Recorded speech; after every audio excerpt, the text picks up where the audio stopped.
Hello everyone, मैं आप सभी को कैरी अड्डा यूट्यूब चैनल पे बहुत बहुत स्वागत करता हूं पूरे टीम के साथ।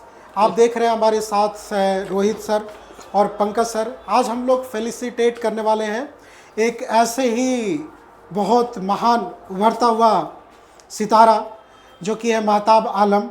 एसएससी क्वालिफाइड 2024 में ये क्वालिफाइड किए हैं। तो मैं चाहूँगा पंकज सर उनको बुलाएं। अभी महताब को अब बुलाते हैं और महताब जो है उनको हम लोगों ने तैयारी करते हुए भी देखा है और काफ़ी लगन था महताब में। और इनके साथ कुछ लोग और हैं तो उनका भी सिलेक्शन सीजीएल में हुआ है, एसएससी जीडी में हुआ है।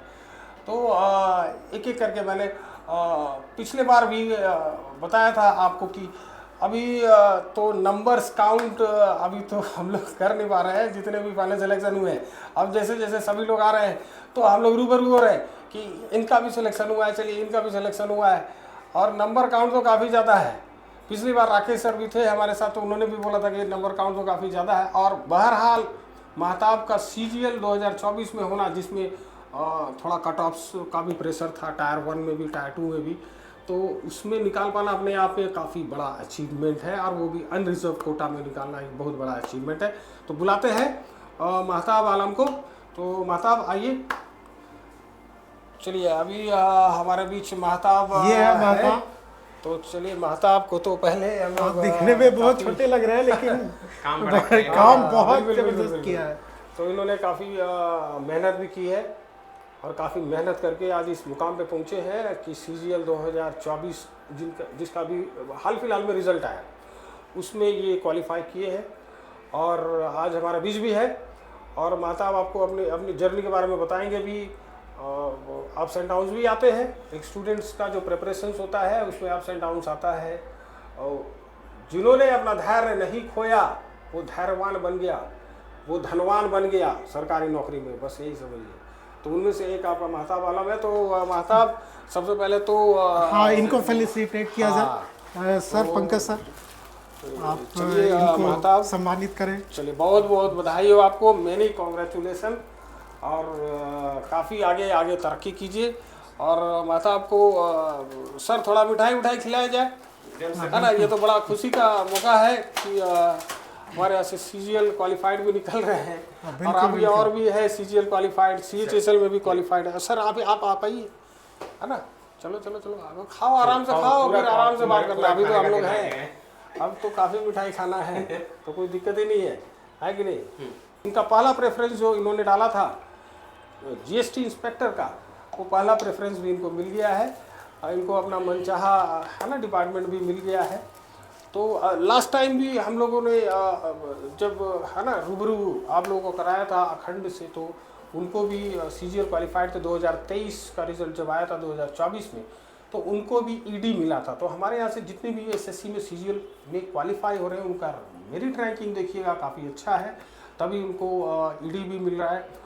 खुद महताब को भी कितना रैंक आया था महताब आपको? 2420 आया है। ऑल इंडिया रैंक इनका 2420 है, तो काफ़ी अच्छा रैंक है। और इनका पहला प्रेफरेंस ही था जीएसटी इंस्पेक्टर, तो पहला प्रेफरेंस तो मिल गया अब आपको, अब तो सेटिस्फाइड है? जी सर, बिल्कुल जी, बहुत अच्छा। तो अभी थोड़ा अपनी क्या सुरदेव सर थोड़ा जानते हैं इनकी जर्नी के बारे में भी कि कैसे तैयारी शुरू किया इन्होंने। और महताब पहले तो ये बताइए कि कहाँ को बिलोंग करते हैं आप? जी सर, मैं रांची से ही हूँ। रांची को ही बिलोंग करते हैं। तो सुरदेव सर जानते हैं कि क्या बताइए कैसा लग रहा है आपको? हाँ, ये पोस्ट पा करके काफ़ी खुशी हो रही है सर, काफ़ी अच्छा लग रहा है। बात तो है, फैमिली वाले भी खुश है, सब दोस्त लोग, परिवार में तो काफ़ी अच्छा लग रहा है जी, है कि नहीं। तो ये और इससे काफ़ी प्रेरणा भी मिलती है ना, अपने परिवार में, अपने दोस्तों में, है ना, काफ़ी प्रेरणा मिलती है कि इनका हो गया तो क्यों ना मैं भी करूँ, है कि नहीं। तो ये एक आने वाले समय में एक सिलसिला शुरू होता है, एक चेन बनता है परिवार में, जिससे प्रेरणा मिलती है। तो महताब मैं चाहूँगा कि आप हमारे जो स्टूडेंट हैं उनको बताएं कि आपने कैसे तैयारी किया और कैसे अपना थोड़ा जर्नी थोड़ा बताइए ताकि इनको प्रेरणा मिले कि कहाँ से थोड़ा बताएं स्टार्ट हम किया लोग आपने?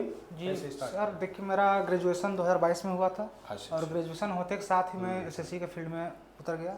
शुरू से ही शुरू से predetermined जुलाई थे? में मेरा ग्रेजुएशन हुआ, तो सितंबर SSC अक्टूबर करना में है। ही मैंने करियर Decide पावर कर लिया था। डिसाइड कर लिया, करियर पावर यहाँ ज्वाइन भी कर लिया। अच्छा, यहाँ पे ज्वाइन भी कर लिया था और सही समय में, मतलब कि आपने जी। डिसीजन लिया। और दिसंबर में ही हुआ था सीजीएल 2022 का हाँ, फर्स्ट टीयर 1। टायर 1 तो हुआ था। टीयर 1 तो भी क्लियर कर लिए थे, पर सिलेबस कंप्लीट ना होने की वजह से टीयर 2 में कुछ मार्क्स से कुछ रह मार्क्स गए। से रह गया था। और उसके बाद 2023 में मेहनत किए तो उसमें टीयर 1 ही क्लियर नहीं हुआ। अच्छा, अब आप देखिए, मतलब कि एक बार टायर 1 क्लियर होने के बाद 2023 में टायर 1 देना और उसमें नहीं होना अपने आप में एक बहुत बड़ा सेटबैक हो सकता है। बट उसके बाद कैसे आपने चीज़ों को लिया? उसके बाद सर कुछ दिन तो मैंने इसे पढ़ाई लिखा थोड़ा 15-20 दिन ब्रेक ले लिया कि फ्रेश माइंड से फिर से लगेंगे। नहीं तो बिल्कुल सही है। उसके बाद मैंने सिलेबस एक बार कंप्लीशन पे फोकस किया, एक बार प्रॉपर सिलेबस कंप्लीट किया। उसके बाद लगभग जनवरी 2023 2024 जनवरी 2024 से जो मॉक देना स्टार्ट किया ना सर, डेली एक मॉक रेगुलर और वही जुलाई 2024 से काफ़ी फायदा हुआ। काफ़ी सर, काफ़ी। अच्छा, लास्ट टाइम भी हम लोगों ने परसों है ना कुछ फाइनली सिलेक्टेड स्टूडेंट से सूर्यदेव सर बात की थी, तो उन्होंने भी यही बोला था कि मॉक देना काफ़ी जरूरी है। तो मॉक महताब आपके हिसाब से भी एक बहुत अहम हिस्सा है सर, बहुत अहम हिस्सा है। सबसे मोस्ट इम्पोर्टेंट बोला जाए तो मॉक जो है, अब इसको लेके बड़ा स्टूडेंट्स में कंफ्यूजन होता है कि एक बार सिलेबस पूरा कंप्लीट कर ले उसके बाद मॉक स्टार्ट करे या फिर शुरू से ही मॉक दिया जाए। तो मतलब क्या लगता है कि सर देखिए, स्टार्टिंग से ही करना चाहिए। स्टार्टिंग से शुरू ही में करना फ्रीक्वेंसी चाहिए, कम रखना चाहिए। अगर वीक में एक आध दो हो, उसके बाद जैसे सिलेबस कंप्लीट होता जाए तो फ्रीक्वेंसी बढ़ा दे। सप्ताह में 3-4 करते करते जब सिलेबस कंप्लीट हो जाए पूरा, तो डेली एक मौका लगाइए, क्योंकि क्वेश्चन को पहचानने का मौका मिलता है ना। शुरुआत में नहीं बना सकते, सबसे बढ़िया तरीका जी, सबसे बढ़िया तरीका मॉक टेस्ट ही होता है कि कोई भी अच्छा, क्वेश्चन मॉक देने के बाद उसका एनालिसिस इम्पोर्टेंट है। बहुत ज़्यादा, जितना ज़्यादा मॉक देना इम्पोर्टेंट उतना ही इक्वली एनालिसिस भी करना है। तो एनालिसिस नहीं कीजिएगा तो कोई फायदा है नहीं मॉक देने का। हाँ, अब देखिए यहाँ पे एक चीज़ उभर करके सामने आता है कि सिर्फ मॉक देना जरूरी नहीं है। अगर आप मॉक की फ्रीक्वेंसी भी बढ़ा रहे हैं तो मॉक का एनालिसिस देना काफ़ी इम्पोर्टेंट है। अब फाइनली सेलेक्टेड जितने भी अब है हमारे स्टूडेंट्स, अगर उनमें से मैक्सिमम लोगों ने यही कहा है कि मॉक देना काफ़ी इम्पोर्टेंट है और शुरुआत से ही दीजिए। फ्रीक्वेंसी थोड़ा कम रख सकते हैं, जैसे जैसे आप सिलेबस की तरफ बढ़ते जाएंगे तो मॉक की फ्रीक्वेंसी अपनी बढ़ाइए, लेकिन एनालिसिस जी एनालिसिस बहुत इम्पोर्टेंट है जी। तो आपके तैयारी में सबसे बड़ा माइलस्टोन क्या साबित हुआ आपको लगता है? जी सर, मैं तो बोलूँगा कि जो 2023 का सीजीएल प्री नहीं निकला ना, हाँ, उस बहुत बड़ा मेजर सेटबैक था। अच्छा, तो उसी से सेटबैक था इंस्पायर होके कि अगली बार तो एक बहुत बड़ा माइलस्टोन साबित हुआ कि नहीं, आगे उनको करना है। क्लियर मिला और उससे हताश नहीं हुए कि आगे नहीं करना है। हाँ, अब उसी से इंस्पायर हुए कि आगे करना है। अब यहाँ पे बच्चे बहुत सारे ऐसे भी होते हैं जो डिमोरलाइज हो जाते हैं, हताश हो जाते हैं। यार मेरा तो टायर 1 में पिछले बार हुआ, इस बार टायर 1 में भी यदि आप नहीं छोड़ हुआ। देंगे तो फिर होगा कैसे? और कुछ बच्चे ऐसे भी हैं जो पैरेलली कुछ और ऑप्शंस की तरफ चले यदि जाते हैं। दिक्कत हो रहा है तो उसको पहचानिए ना कि क्या दिक्कत हो रहा है। जी, दिक्कत होना स्वाभाविक सी बात है ना, हाँ, कि यदि आप लगे तो दिक्कत तो होगा, तो फिर आप पहचानिए कि दिक्कतें कहाँ हो रही है और उसको खत्म करने की कोशिश कीजिए। छोड़ देना मतलब हार मान लेना वहीं पे, और जो हारेगा वो जीतेगा कैसे? तो वही महताब ने किए हैं। इन्होंने हार नहीं माना, लगे रहे और फिर देखिए। इसीलिए परसीवरेंस एंड पेशेंस हम लोग बोलते हैं। परसीवरेंस मतलब कंटिन्यूड एफर्ट, लगातार की जा रही कोशिश, और पेशेंस धैर्य भी रखना होता है। दोनों चीज़ अगर है तो बिल्कुल माता के जैसे, और थोड़ा टाइम लगेगा पर होगा जरूर, होगा जरूर, कोई शक नहीं है ना, ये बहुत सही बात है। तो आप अच्छा, एक बात और, आप अपनी सफलता का क्रेडिट किसे, कौन सी चीज़ों को देना चाहेंगे? जी देखिए, क्रेडिट तो मैं सबसे पहले करियर पावर कोचिंग को ही देना चाहूँगा, जहाँ से एक सही गाइडेंस मिला। काहे कि सिर्फ पढ़ाई करना बहुत, हाँ, पढ़ाई को एक दिशा देना पढ़ाई जरूरी करने से नहीं होगा। इतना ज़्यादा कंपटीशन है ना अभी के टाइम में, तो काफ़ी है, और इस बार का तो मेंटरशिप मिलना बहुत ज़रूरी है अभी के टाइम में। तो एक सही दिशा की ओर जाना जरूरी है। इसमें थोड़ा गाइडेंस अगर आपको अच्छे शिक्षकों का मिल जाता है तो आपका तैयारी को एक नया आयाम मिलता है, आपका प्रिपरेशन सूट अप कर जाता है। कोचिंग को देना चाहूँगा। उसके बाद अपने फैमिली फैमिली से हमेशा काफ़ी मोटिवेट सपोर्ट किया है। काफ़ी उनका रहा। तो सपोर्ट होता ही है। काफ़ी सपोर्ट रहा। मेरे भैया घर चलाते हैं, मेरे पापा नहीं है, तो पिताजी नहीं है, मेरे बड़े भैया चलाते बड़े हैं। भैया घर के सारे चीज़ों को तो उन्होंने मतलब हमको दे दिया फ्री हैंड कि तुम खेलो, हाँ नहीं बहुत बाकी सामान सही है। तो वो ऐसी पारिवारिक स्थिति में भी आगे बढ़ना, और बड़े भैया जब यहाँ पूरा परिवार चला रहे हैं, उनके ऊपर जिम्मेवारी भी है, तो फ्री हैंड एक छोड़ देना कि नहीं तुम्हारे ऊपर कोई कंधों पे मैं जिम्मेवारी नहीं डालूंगा और तुम पूरे फुल फ्लेज तैयारी करो। और इन्होंने विश्वास को बरकरार रखा। जी सर। हाँ तो मेहनत की परिवार वालों को तो काफ़ी श्रेय देना बनता है, जी जी, है ना, वो काफ़ी बड़ा योगदान है उनका। जी बहुत बड़ा योगदान है ना। तो भैया तो काफ़ी खुश हुए होंगे। बहुत सर, पूरा फैमिली बहुत अच्छा लग रहा है हमको भी। हमसे ज़्यादा खुशी परिवार वाले हैं कि देख रहे हैं मेहनत करते हुए, तो बहुत अच्छा लगता है। उन्होंने देखा दोस्त है भी काफ़ी मेहनत पूरा करते सर्कल हुए। में भी है, तो सब इसी तरह का लड़का लोग है, तो बहुत सब खुश है, सब मोटिवेट है, सबको एक आगे अच्छा करने का उम्मीद मिल रहा है कि हाँ एक है ना, एक प्रेरणा मिल रहा है, इंस्पिरेशन मिल रहा है जी। है ना। और हम लोग तो खैर खाली खुश हुई है, वो काफ़ी खुश है। और हम लोगों ने तो माता को शुरू से देखा है, जब वे आए थे यहाँ पे, है ना, बड़े शांत रहते थे और एकदम अपना, है ना, इनका जो इनसाइट था काफ़ी स्ट्रांग था कि मुझे कहाँ अचीव करना है, कोई डिस्टरबेंस नहीं। सूर्यदेव सर हम लोगों ने काफ़ी नज़दीक से जाना भी है जो माता बिल्कुल को। शांत रह करके अकेले में मेहनत, जिसका बड़ा ध्यान रहता है composed। ना मेहनत करने के ऊपर, वो कर लेता है। और एग्जाम्पल आपके सामने। अच्छा, आप तो आए होंगे यहाँ पे जैसे एडमिशन लेने के लिए, तो सबसे पहले मिले होंगे तो डायरेक्टर सर से भी मिले होंगे। जी डायरेक्टर सर पहले तो उन्हीं से मिले। एडमिशन लेने से तो पहले कैसा एक्सपीरियंस रहा? एक दो डेमो क्लास भी किए। आज डेमो क्लास जो फर्स्ट दिन था, फर्स्ट में ही डायरेक्टर सर आए। अच्छा और काफ़ी अच्छे से विस्तार में बताएं कि क्या क्या करना पड़ता है इस जर्नी में, क्या नहीं करना चाहिए, सब कुछ बहुत प्रॉपर। उसी ने मैंने सोच लिया कि हाँ एडमिशन लेना है वो चाहिए। बड़ा बहुत बढ़िया स्टेप बाय स्टेप एकदम क्लियर प्रॉपर कट बताते हैं फर्स्ट दिन में। ओरिएंटेशन भी एकदम क्लियर कट बताते हैं कि वो एकदम अंधेरे में रखने वाला बात नहीं। आपको टाइम देना है, या जो भी मतलब जो भी बोलते हैं ना, बड़ा ही स्ट्रेट फॉरवर्ड बोल देते हैं। जी।